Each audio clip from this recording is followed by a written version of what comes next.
people on Halo Talks NYC. We are going to be speaking with Sid. We're going to be talking about advanced next generation technology of treadmills. We're going to be talking about a location that you will need to visit on west end of the Midtown New York City island, and that is where we are going to be doing fitness. We're going to be infusing gamification. And Sid, welcome as the inventor to your first Halo Talks. Well, thank you so much, Pete. Really appreciate the opportunity to speak with you. Awesome. So give us a little background on, what's your original background before you decided, hey, I think I've got an idea here. I can execute this, and I'm going to leapfrog into technology that I'm not sure where it's going yet, but I know people are going to love it when it gets there. Right. Well, my background is as an engineer. I've been doing structural engineering and various things related to building construction for almost 30 plus years. About 6, 7 years ago, I got into construction automation and robotics. That is where I first learned that motors and controllers can be so much fun, because at the end of the day, whether it's a treadmill or a robot, much of the same principles apply. And what really led me to doing the treadmill, which I really call it a running simulator, because it's so much more than just what people have identified a treadmill to be, is that I'm a trail runner, and trail running when you're not in the outdoors has always been a challenge to replicate using existing equipment. And even though I tried some of the higher end machines, I was bored silly. So I said, if the opportunity presents itself, I've got to try and do something about it. And it was at the beginning of the pandemic that this opportunity presented itself. Yeah. So look, so you being an engineer and you understanding, how things work, what the potential results and feelings could be out of that. Also knowing, this is durable. Like I put up a building, I use this kind of technology. It's not going to like tilt over. We're not going to have like, the lower Manhattan. We're gonna be like, oh, at the towers. Like we got this shit figured out, right? So Yeah. when you take a look at that and say, hey, the frustration that I am solving, did you think about how many people have that frustration? Did you have a lot of friends that though like road running, be like, yeah, I like running on treadmill, but like it just doesn't capture, how I want to feel when I'm doing it. I feel like I'm practicing for something that I really want to do outside. And so what are some of the things that you said, I'm going all on this because I think the frustrations are big enough? Well, yeah. I mean, the treadmill has been called the dreadmill. People get on it as a last resort if they can't run outside, I think, or just to warm up during Right. their gym session. And I observed that every time I went to the gyms that I was in, and talking to anybody, nobody says I'm a treadmill runner. That's not a category That's a of great point. athlete. That's a great point. Yeah. The one who says, dude, I just love running on a treadmill. Yeah, Yeah, that's a nobody great point. says I'm a treadmill Let me tell running my athlete. video guy, cut that out. I don't want to be the first guy who says it. All right, sorry, go ahead, Sid. Sorry about that. Back to the podcast. Fire away, baby. So yeah, at this point, it was more of I think I have the ability and technology to make a difference, and let's see what we can do about it. And the main thing I found frustrating with existing treadmills, and which everybody finds existing treadmills to be, is just boring, right? And what does boring mean? Boring means that after a while, I'm doing the same thing repetitively, and there's no feedback. There's nothing that I have to do differently to stimulate the session. And so for me, trail running is all about, it's almost Zen like, because every step I take, I've got to calculate something in my head. Am I going to land on the rock? Am I going to land in the puddle? Is that bank too steep for me? Et cetera, et cetera. So I'm engaged every time I take a step, which is even more than road running, right? So I wanted to see if I can bring some of those elements of engaging in every step to the machine called a treadmill. Interesting. Gotcha. Okay. And then, was there, when you started to do the research on that, you started to think about the complexity of the engineering.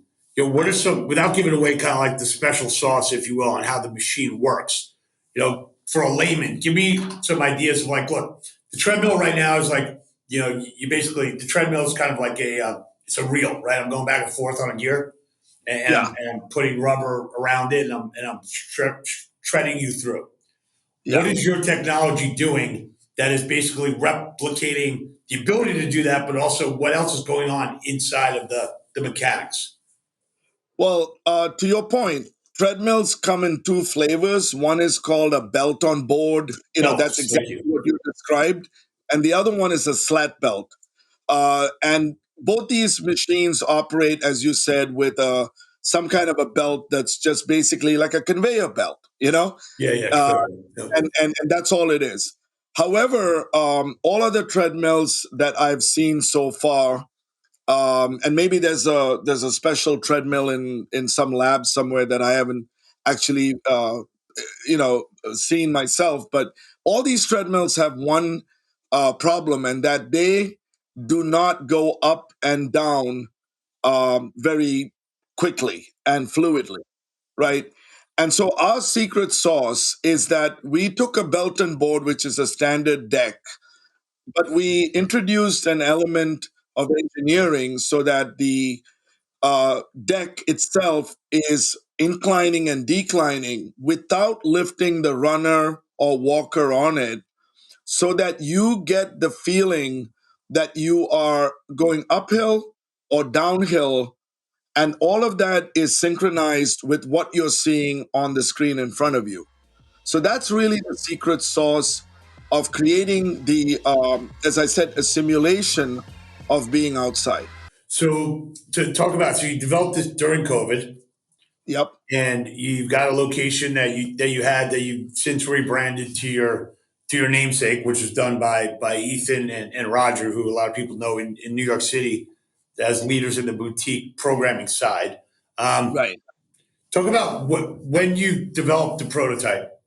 What was the next step, or where are we in the progression of commercializing the product? That obviously works because you're running it through Sid's gym in the new location as part of the programming. But talk about what's the next step here. Is it to get people, as many people to use the treadmill and inside of the current boutique, then go to commercialization of that product after you've got thousands of people that now say, "Hey, I love this. I've got some grassroots testimonials." Right. Okay. So, to your point, as an engineer, the main thing I wanted to make sure is that, yes, I think it's fun. One other secret sauce that we have on the machine, which makes it very unique, is that there are no buttons to press to change the speed or the angles on the deck. All of that is done through a camera that faces you using skeletal tracking. So, this is a novel way to interact with a machine like a treadmill. So the thing that I wanted to do after the prototypes were made in May of 2021 was to put it in a location where, like you said, we would get hundreds, if not thousands, of people to try it, and in a controlled environment, make sure that it's safe, because safety first, Right. and then also to make any adjustments to the hardware, and then create compelling content. Because at the end of the day, once the machine proves itself to be unique and fun, what's going to keep people coming back is the content that they can consume on it. So think of a Roku box, right? You buy a Mm-hmm. Roku or you buy an Apple TV, it's a great device, but if you didn't have good content on it, it's going to sit there unpowered on.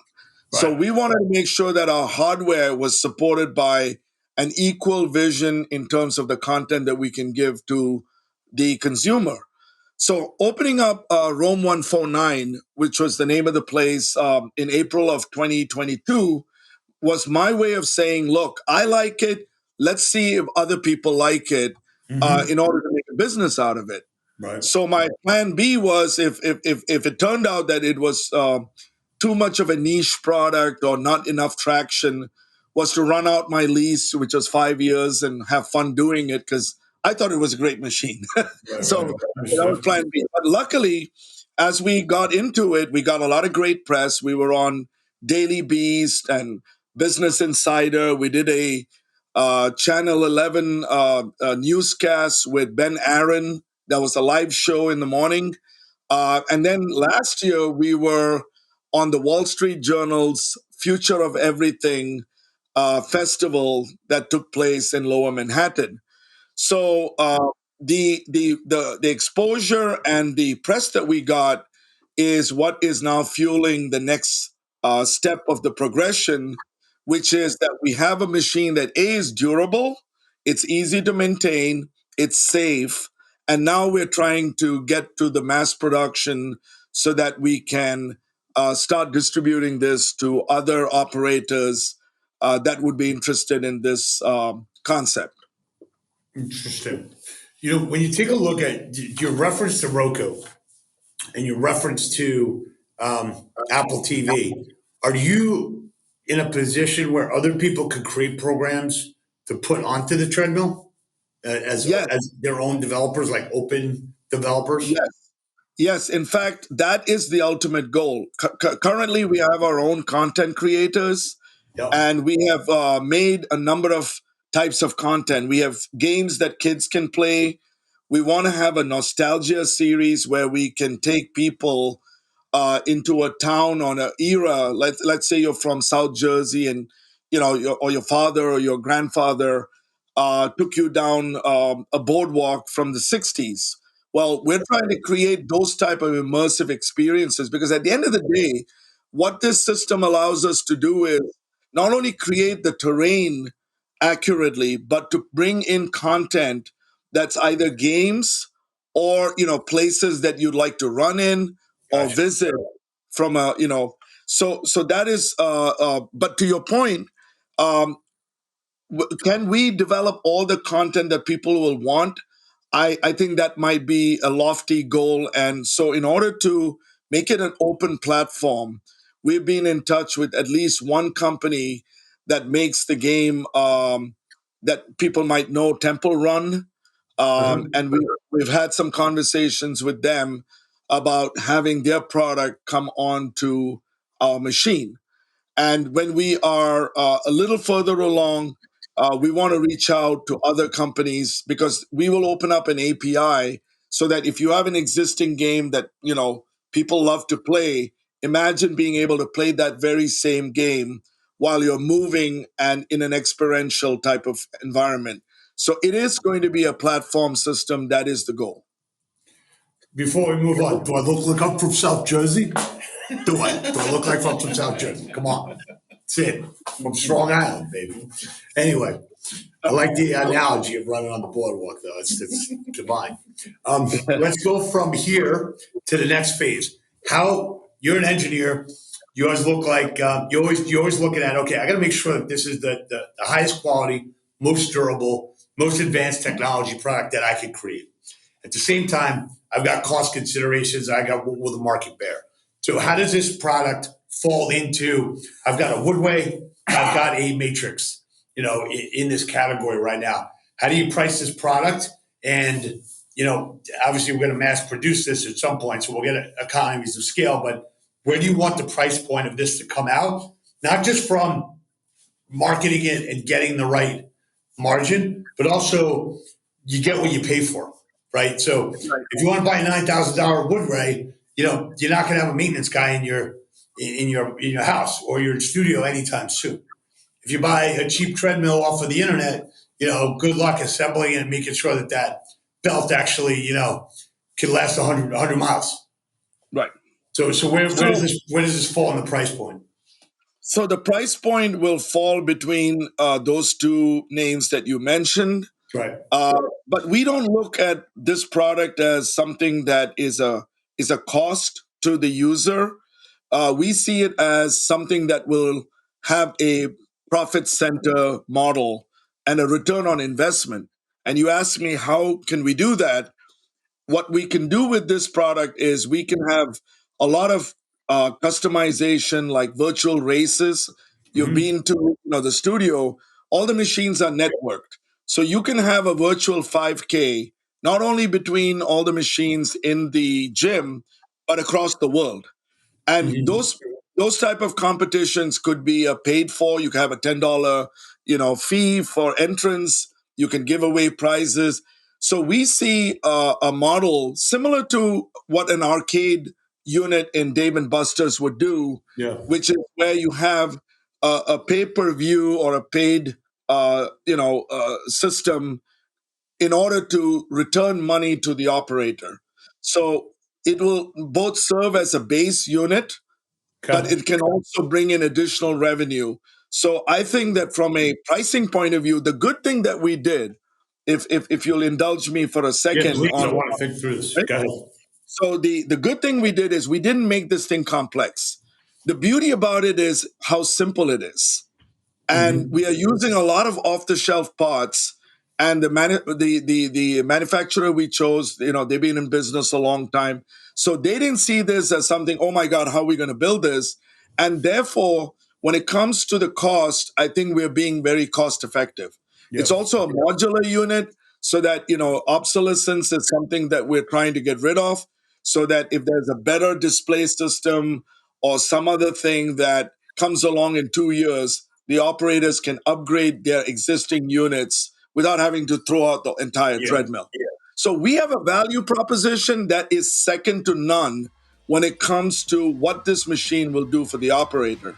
And that is really what I would, emphasize rather than the price. And then what's happening. Talk about what Ethan and Roger are doing inside the location. How excited you are about what that potentially allows you to say about the treadmill. Because look, Barry's Boot Camp, Orange Theory use a treadmill as part of their modalities, but this is almost like a more gamification and entertainment component that might drive in a wider spectrum of people that would come in, maybe less intimidation about like how intense the workout is. One of the things that Dave Gattel and I have been like harping on, and we've had some guests on, and we've kind of like peeled the onion to like, what's the essence of the essence? Like, make it fun for me. Like, don't make everything. I don't want a challenge. Like, if I'm 40 pounds overweight, like, I'm not walking in here to be like getting my ass kicked, and then think that that's going to somehow like get me to like change my lifestyle, like by getting yelled at, right, or by failing, Yeah, right? Like, entertain me, and I'll come back for the entertainment. And if I get all this ancillary value from it, that's awesome, right? So, Pete, you hit the nail on the head, right? If something is fun and it doesn't feel like, work or a chore or challenging, you're more likely to benefit overall anyway.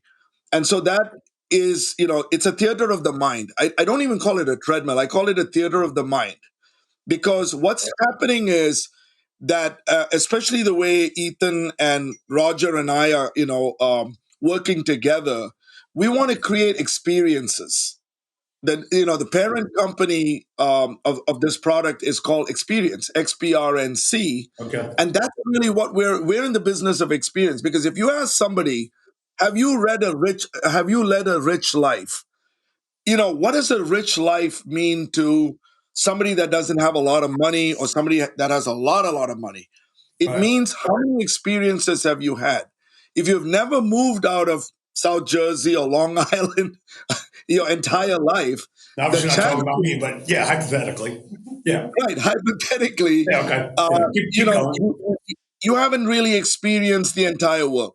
What we're hoping to do is to bring a sliver of a lot of experiences that are real, world experiences, but also things like running on the moon. So these type of experiences is what this machine can deliver. And Ethan and Roger see the potential, how a class can become very experiential.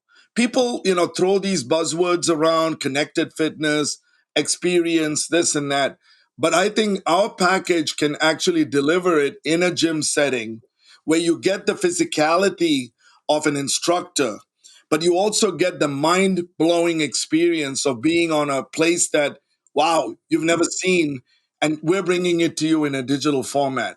So I think the combination is what I'm excited about. Mhm. And Ethan is always pushing the envelope as to what the machine can do. So he's always giving me ideas, always saying, can I do this? Like, for example, the avatars. We had avatars that looked like real people. And to your point, he said, Sid, people don't want to be body shamed. They don't want to find that, the avatar that you're portraying them as is this person that they can't relate to. So he created the idea of having all these cartoon characters. So we got an Elvis, we got, uh, all kinds of cartoon characters. And it's interesting to find that since we did that, people are no longer intimidated by the machine. And I think that the digital realm is where people can kind of open themselves up and be whoever the hell they want to be, and we are a portal entry into that system. So that's why we are merging, the real with your own inner desires to be whatever you want. I mean, look, if you take a look at what the golf simulators have done, where you can literally go and you can play Pebble Beach, you could go play, Augusta. You're basically providing that type of potential experience, but actually on as you're actually moving with it, not just standing Right. still. So it's kind of like the next generation of animated, immersive, fitness, I would say. Yes, Uh, exactly. Got it. So look, the studios just opened up recently, right? So we're gonna head over there and we'll take some pictures and we'll get that onto the summaries here once the podcast launches. Anything else you want to leave us with here, either for potential investors, potential partners? Any quotes that you live by, or to kick off 2024? Well, I think the quote that I'd like to leave with is, we'd like to put communities into motion. I mean, I think there's a lot of talk about how America and maybe a lot of the world is becoming less fit. There's too many calories available. People are getting heavier. And as you said, the idea that, today popping a pill is starting to look like the best bet if you're overweight or something. We're trying to bring back, a sense of entertainment and joy to Yeah. movement. Most people move if they really have to, but it's not as much fun as it could be. And I think that that's really what we're trying to do, is put communities into motion and in our own little way, bring the world into a smaller place so you can appreciate the beauty and the diversity of the world. So it's a lofty goal, but I think this machine can deliver. Well, look, we're only trying to solve obesity, diabetes, and loneliness. So thanks for your help. Appreciate it. And, so we'll tackle these things. It'll take us like, I don't know, 24, 36 months. And then we'll go for a bike ride on the Jersey boardwalk together, buddy. Okay. My man, a pleasure. Look forward to making Thank some you. good stuff happen. Thanks for focus on this. I want to make one statement on a serious note that a lot of entrepreneurs have things that they can do in any different industry to make money, and the fact that you're in the Halo sector with a mind like yours, it matters, and it's going to change the game. So thanks for that and being a role model, and look forward to Thank you. helping I you out. appreciate that. Seriously, all right, man. Great to see you. Happy New Year. Thank you. Awesome.